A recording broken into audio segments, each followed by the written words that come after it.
Welcome back to our YouTube channel Lala Talks. हमारी channel को subscribe करें। चलिए शुरू करते हैं आज की वीडियो। मेरे पति हमेशा से ही एक असभ्य, बेताब और घमंडी किस्म के इंसान रहे हैं। मैंने अपनी बेटी और परिवार वालों की वजह से उन्हें कभी नहीं छोड़ा। हम दोनों को एक दूसरे से शादी करने के लिए मजबूर किया गया था। ऐसा इसलिए क्योंकि हम दोनों के पिता के बीच एक व्यापारिक समझौता हुआ था, जिसकी वजह से मेरा रिश्ता उनके साथ तय हो गया। मेरे परिवार में शादियों का ऐसा ही पैटर्न चला रहा है, जिससे मुझे सबसे ज्यादा नफरत है। मुझे कभी भी किसी ऐसे व्यक्ति के साथ रहने का मौका नहीं मिला जिससे मैं प्यार कर सकूं। मुझे अपने पति से भी कभी प्यार नहीं मिला। उन्होंने मुझे कभी नहीं बताया कि वो मुझसे प्यार क्यों नहीं करते हैं। मेरी बेटी का गणित का टीचर बहुत प्यारा लड़का था। मैंने अक्सर उसे मुझसे नजरें मिलाते हुए देखा था। एक दिन जब मेरी बेटी अपनी नानी की देखभाल कर रही थी, तब मैंने उसे अपने साथ एक कप चाय पीने के लिए आमंत्रित किया। जब रसोइया अंदर से चाय लेकर आया, तब मैं लगातार उससे अपनी बेटी की पढ़ाई लिखाई के बारे में बात कर रही थी। वो देखने में काफी आकर्षक था। उसका अंदाज मजाकिया था, जिसकी वजह से मैं उसकी तरफ बहुत ज्यादा आकर्षण महसूस करती थी। इस घटना के बाद मुझे समझ आया कि मेरे साथ की महिलाओं के लिए शादी के बाद अफेयर रखना कोई बड़ी बात नहीं थी, क्योंकि हमारे पुरुष अपने काम में कुछ ज्यादा ही बिजी रहते हैं। मेरे पति भी इससे अलग नहीं थे। इस तरह मेरा उसके साथ अफेयर शुरू हुआ। मुझे कोई पछतावा नहीं। अपनी बेटी के टीचर के साथ एक्स्ट्रा मैरिटल अफेयर रखने पर मुझे कोई पछतावा नहीं है। ऐसा इसलिए क्योंकि मुझे एक ऐसे व्यक्ति से प्यार और अटेंशन मिल रहा था जो जानता था कि एक महिला को खुश कैसे रखा जाता है। वो न देखने में काफी सेक्सी था, बल्कि उसने मुझे शारीरिक संबंध बनाते हुए कामुक या अच्छा भी महसूस कराया। जब घर में कोई नहीं होता था तो हम दोनों साथ में काफी अच्छा समय बिताते थे।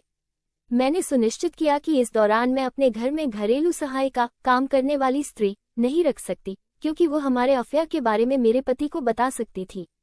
भगवान जाने फिर वो क्या करेगा। मेरे पति ने मुझे पकड़ लिया। 36 साल की उम्र में मुझे प्यार और जुनून मिला, जिसने मुझे सबसे ज्यादा खुशी का अनुभव कराया। लेकिन जैसा कि हर सामान्य अफेयर की कहानी में होता है, एक दिन मेरे पति ने मुझे पकड़ लिया।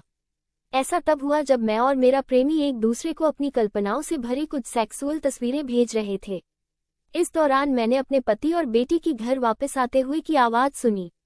मैं काफी जल्दी में थी, जिसकी वजह से मैं उनका अभिवादन करने के लिए अपना फोन अपने बिस्तर पर रखकर नीचे चली गई। मैं उन्हें बातचीत में शामिल करने की कोशिश कर रही थी कि मेरे पति वॉशरूम का इस्तेमाल करने के लिए बेडरूम में आ गए। मैं एकदम से डर गई और उनका पीछा करते हुए कमरे की तरफ बढ़ी। मैंने देखा उसके हाथ में मेरा फोन था। वो उसे लगातार स्क्रॉल कर रहा था। ये सब देखकर मैं चौंक गई। मुझे लगा कि मैं इतनी बड़ी गलती कैसे कर सकती हूँ। इसका अंजाम बहुत बुरा होगा। वो मेरे टेक्स्ट मैसेज पढ़ रहा था। मुझे इतना डर लग रहा था कि वो मेरे साथ या मेरे प्रेमी के साथ कुछ न कुछ जरूर करेगा। लेकिन इसका उलट हुआ। उसने मुझसे शांति से पूछा, इस बारे में कौन जानता है? मैंने कहा, कोई नहीं। उसने फोन को जमीन पर फेंक दिया और उसके टुकड़े टुकड़े कर दिए। निराश होकर उसने अपनी उंगलियों को अपने बालों में घुमाते हुए कहा, मैं नहीं चाहता कि हमारी बेटी इन सब चीजों से प्रभावित हो। किसी को भी इस बारे में पता नहीं चलना चाहिए। मुझे परवाह नहीं है कि आप किसके साथ क्या कर रही हो, लेकिन एक परिवार के रूप में हमारी प्रतिष्ठा दांव पर नहीं लगनी चाहिए, वरना इसका अंजाम बहुत बुरा होगा। उसे मेरी परवाह नहीं थी। अपने पति की इन बातों को सुनकर मैं पूरी तरह से चुप रही। लेकिन इस दौरान मुझे इस बात का एहसास हुआ कि उसे मेरी बिल्कुल भी परवाह नहीं थी। हमारी शादी पूरी तरह फर्जी थी। अगर मेरे पति ने कभी मेरी परवाह की होती तो वो मुझसे कभी ऐसा नहीं कहता। वो मुझे डराता धमकाता, लेकिन ऐसा नहीं हुआ। मैं भी काफी खुश थी कि उसे मेरे अफेयर से कोई दिक्कत नहीं थी, बशर्ते मैं इसे बस छुपाकर रखूं। मुझे पता था कि मैं ये सब बहुत आराम से कर सकती हूँ। ये थी आज की कहानी। कैसी लगी ये कहानी कमेंट में जरूर लिखना। Please subscribe to our channel for more such videos. मिलते हैं अगले वीडियो में।